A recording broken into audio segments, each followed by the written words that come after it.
Hello नमस्कार, तुम्हा सर्वांचं आजच्या व्लॉगमध्ये अगदी मनापासून स्वागत। तर बघा, हा आहे ललिता पंचमीचा दिवस आणि आम्ही इथे कुंकुमार्चन करत आहोत। तुम्हाला जसं की मी आधीच्या व्हिडिओमध्ये सांगितलं की ललिता पंचमी, सप्तमी, अष्टमी आणि नवमी या नवरात्रीतील तिथींना कुंकुमार्चन करण्याचं खूप जास्त महत्त्व आहे। तर आमच्या बिल्डिंगच्या बाहेर ना सार्वजनिक नवरात्रोत्सव साजरा केला जातो, तिथे देवीची स्थापना केली जाते। तर त्याच ठिकाणी आम्ही हे कुंकुमार्चन करत आहोत। तसं तर आज सकाळी मी माझ्या घरामध्ये चामुंडा देवीचा मंत्र म्हणत देवीच्या मूर्तीला कुंकुमार्चन केलं होतं, पण संध्याकाळच्या वेळी पुन्हा सर्व महिलांनी मिळून या ठिकाणी कुंकुमार्चन केलं आहे। यावेळी शेजारच्या काकूंनी मंत्र म्हटले आणि आम्ही फक्त सर्वजणी कुंकुमार्चन करत होतो। त्यानंतर हा आहे षष्टीचा दिवस म्हणजेच शनिवार। या दिवशी ना मी घटासाठी बेलपत्राची माळ बनवत आहे। माझ्या घरीच कुंडीमध्ये मी बेलाचं झाड लावलेलं आहे, त्यामुळे छान फ्रेश अशी बेलाची पानं मला भेटलेली आहेत। भरपूर बेलाची पानं झाडाला आलेली आहेत, तर त्यामुळे म्हटलं चला छान अशी बेलपत्राची माळ देवीसाठी बनवूया। तर बघा, आता मी एक झेंडूचं फूल आणि एक बेलपत्र अशा प्रकारे ही माळ बनवणार आहे।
अशी झेंडूच्या फुलांची आणि बेलपत्राची माळ तयार झालेली आहे।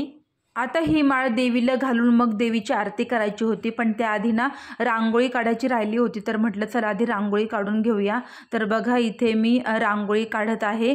मी ना जास्त छाप वगैरे असतात ना त्यांचा वापर करत नाही, कारण मला ना हाताने काढायला सोपं वाटतं, पटकन होते काढून, त्यामुळे मी पटकन असं हातानेच काढून घेते। मला सवय आहे हाताने रांगोळी काढायची, त्यामुळे अशा प्रकारे अगदी साधी सोपी अशी रांगोळी काढून घेतली।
त्यानंतर हा आहे आमच्या घराचा मेन डोअरच्या बाहेर रांगोळी काढते मी। यावेळी ना रांगोळी काढताना व्हिडिओचं स्टार्टचं बटन मी दाबायला विसरून गेले, त्यामुळे व्हिडिओ शूटच झाला नाही। नंतर ते लक्षात आलं माझ्या, तोपर्यंत रांगोळी काढून झाली होती। तर ही सर्व रांगोळी मी हातानेच काढलेली आहे, यासाठी मी कोणताही छाप वापरलेला नाही। तर अशा प्रकारे बघा, छान अशी रांगोळी काढून झालेली आहे।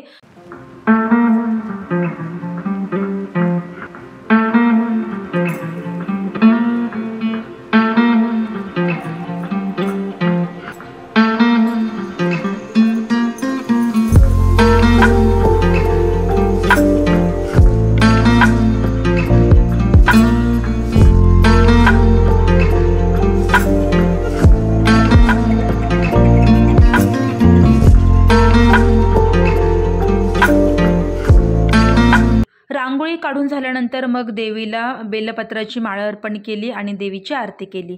चला तर अशा प्रकारे आजचा हा व्लॉग मी इथेच संपवते। आजचा व्लॉग तुम्हाला कसा वाटला कमेंट करून नक्की सांगा आणि चॅनेलला नवीन असाल तर सबस्क्राइब करायला विसरू नका। पुन्हा भेटूया अशाच एका छानशा व्हिडिओमध्ये। तोपर्यंत बाय बाय।